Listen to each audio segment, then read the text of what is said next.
Dunia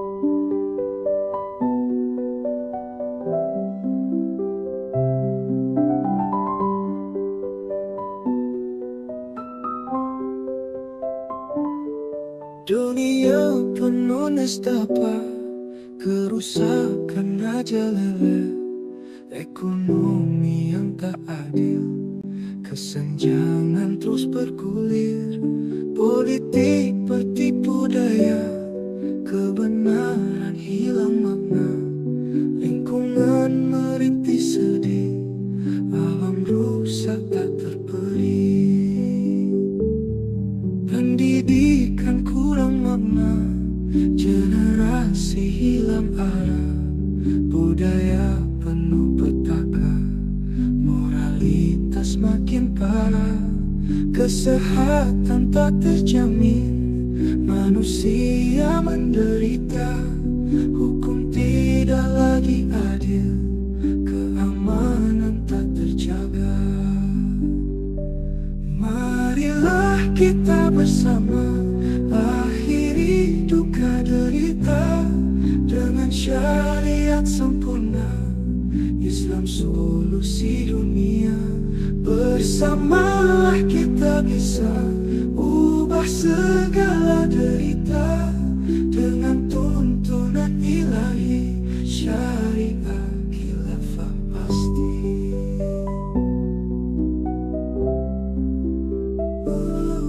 Bersamalah kita bisa ubah segala derita dengan tuntunan ilahi, syariah khilafah pasti.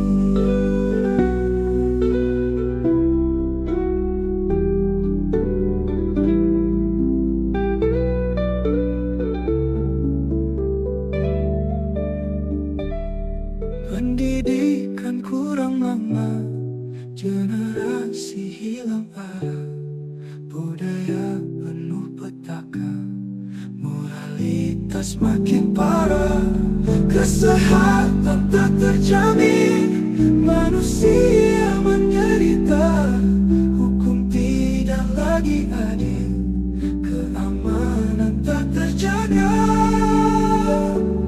Marilah kita bersama akhiri duka derita dengan syariat sempurna, Islam solusi dunia. Bersamalah kita bisa ubah segala derita dengan tuntunan ilahi, syariat khilafah pasti. Bismillahirrahmanirrahim. Assalamualaikum warahmatullahi wabarakatuh. Innal hamdalillah nahmaduhu wa nasta'inuhu wa nastaghfiruh wa na'udzubillahi min syururi anfusina wa sayyiati a'malina may yahdihillahu fala mudhillalah wa may yudhlil fala hadiyalah. Asyhadu an la ilaha illallah wahdahu la syarikalah wa asyhadu anna Muhammadan abduhu wa rasuluh la nabiyya ba'dah. Allahumma shalli wa sallim ala sayyidina Muhammadin wa ala alihi wa sahbihi ajma'in, amma ba'du. Masyaallah muslimin, Buletin Kafah edisi 372 berjudul Wajib Memelihara Jiwa Manusia.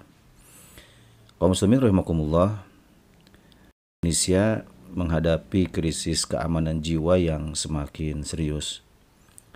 Menurut data dari Polri, lebih dari 3.000 orang tewas dibunuh dalam kurun waktu 4 tahun terakhir. Berdasarkan Bareskrim Polri yang menjelaskan tentang jumlah korban pembunuhan, diberitakan sejak 2019 hingga 2022 mencapai 3.335 orang. Sebagian besar korban adalah laki-laki.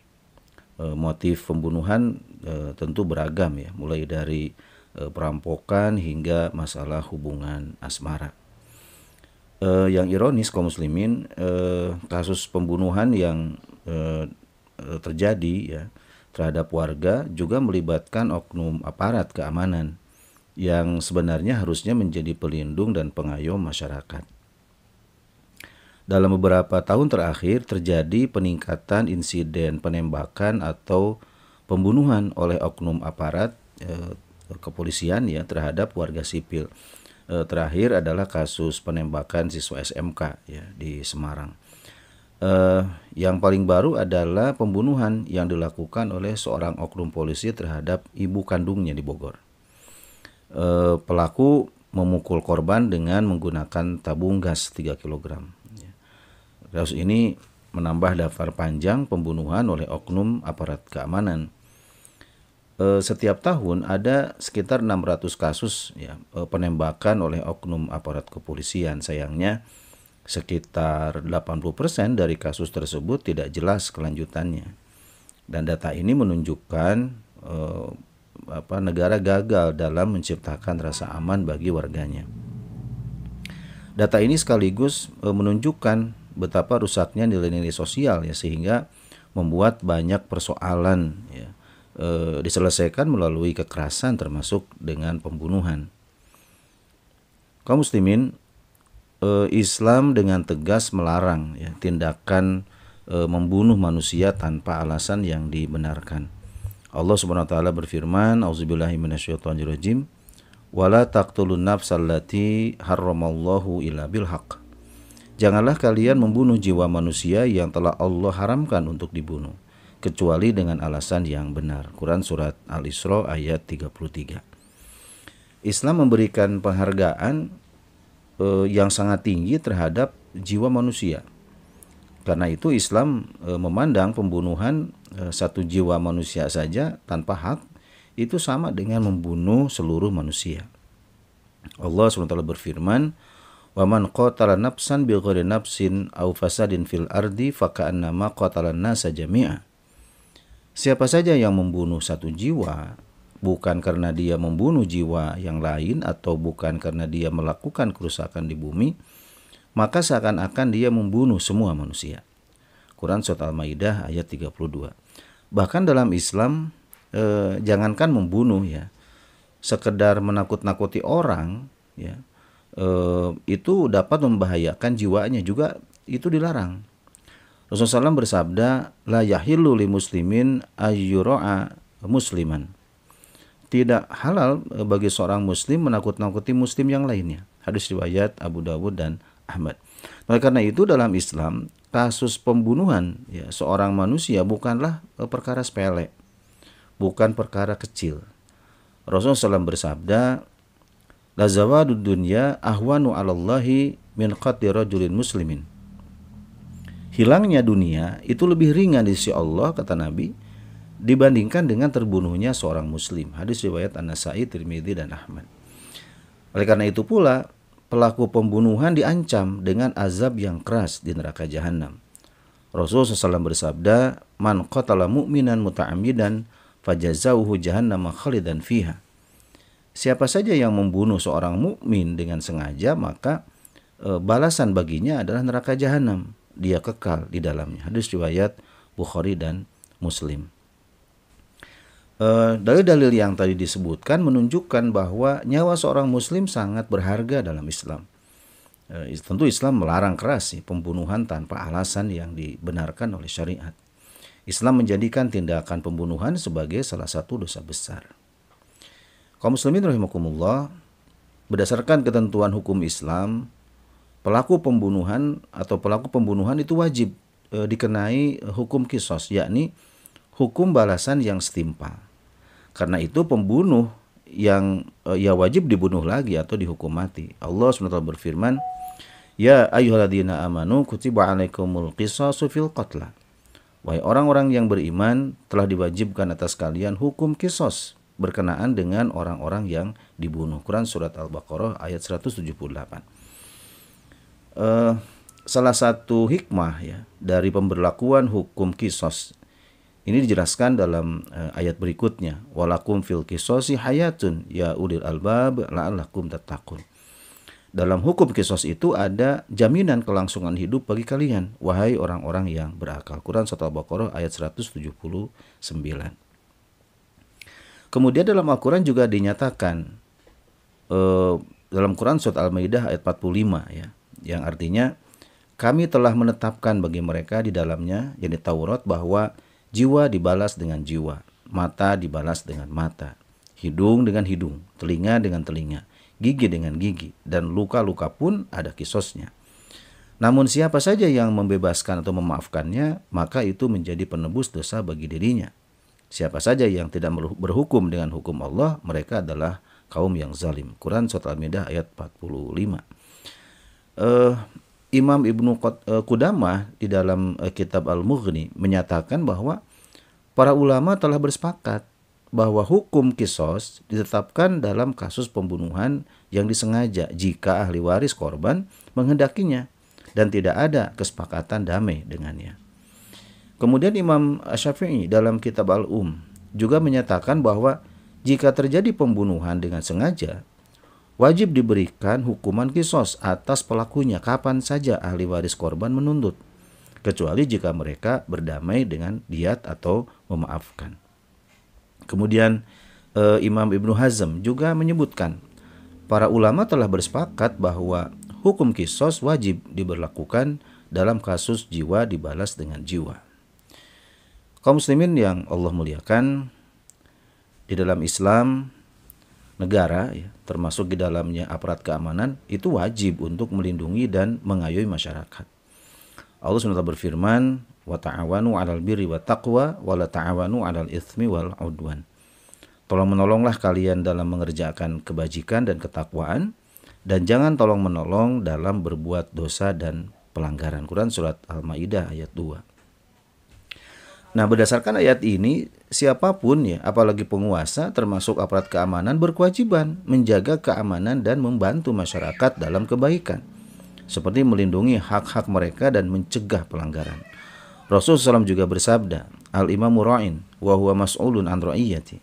Seorang pemimpin atau kepala negara adalah pengurus rakyat dan dia bertanggung jawab atas rakyat yang dia urus. Hadis riwayat Bukhari dan Muslim. Nah, berkaitan dengan hal ini, Imam Al-Mawardi dalam Al-Ahkam Al-Sultaniyah menjelaskan bahwa di antara kewajiban terpenting seorang pemimpin atau kepala negara adalah mengangkat para pejabat yang bertugas mengurus urusan rakyat dan menjaga hak-hak mereka. Kemudian, Imam An-Nawawi dalam Raudhah At-Talibin juga menjelaskan bahwa wajib bagi pemimpin untuk melindungi masyarakat, membela mereka, serta menjaga harta dan hak-hak mereka. Kemudian Ibnu Khaldun dalam Muqaddimah juga menekankan pentingnya fungsi keamanan dalam pemerintahan. Ia menyatakan bahwa menjaga ketertiban dan keamanan adalah salah satu tujuan terbesar dari kekuasaan.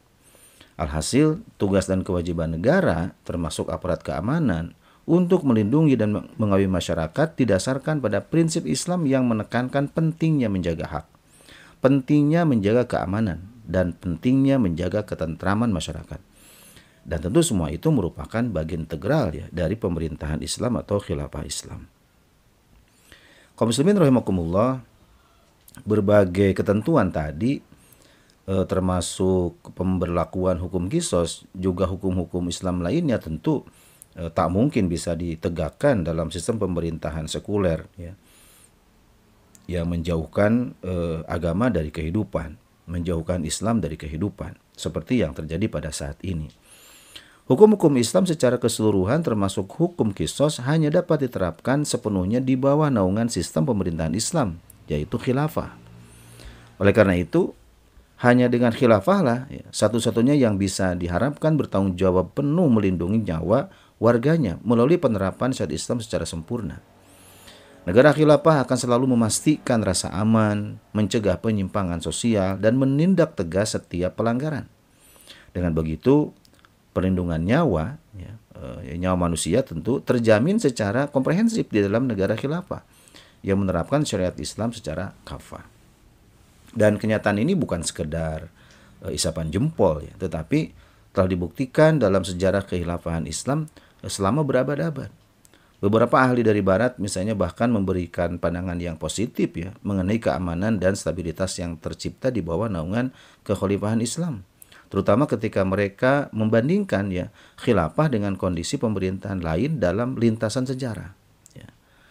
Montgomery Watt misalnya, seorang orientalis terkenal dalam bukunya Islamic Political Thought tahun 1968 memuji keadilan dan perlindungan terhadap hak-hak manusia yang diterapkan dalam kehilafahan Islam. Dia mencatat bahwa pada masa kehilafahan, jangankan umat Islam, bahkan orang-orang non-muslim yang hidup di bawah pemerintahan Islam pun dilindungi melalui sistem zimmah yang memungkinkan mereka untuk menjalani kehidupan mereka tanpa ancaman atau diskriminasi. Kaum muslimin rahimakumullah, demikian isi buletin kafah yang terbit pada pekan ini dengan judul wajib memelihara jiwa manusia ya. Semoga bermanfaat. Terima kasih atas perhatian. Mohon maaf atas kekurangan dan kesalahan. Kita tutup. Subhanakallahumma rabbana wa bihamdika asyhadu an la ilaha illa anta astaghfiruka wa atubu ilaik. Wassalamualaikum warahmatullahi wabarakatuh.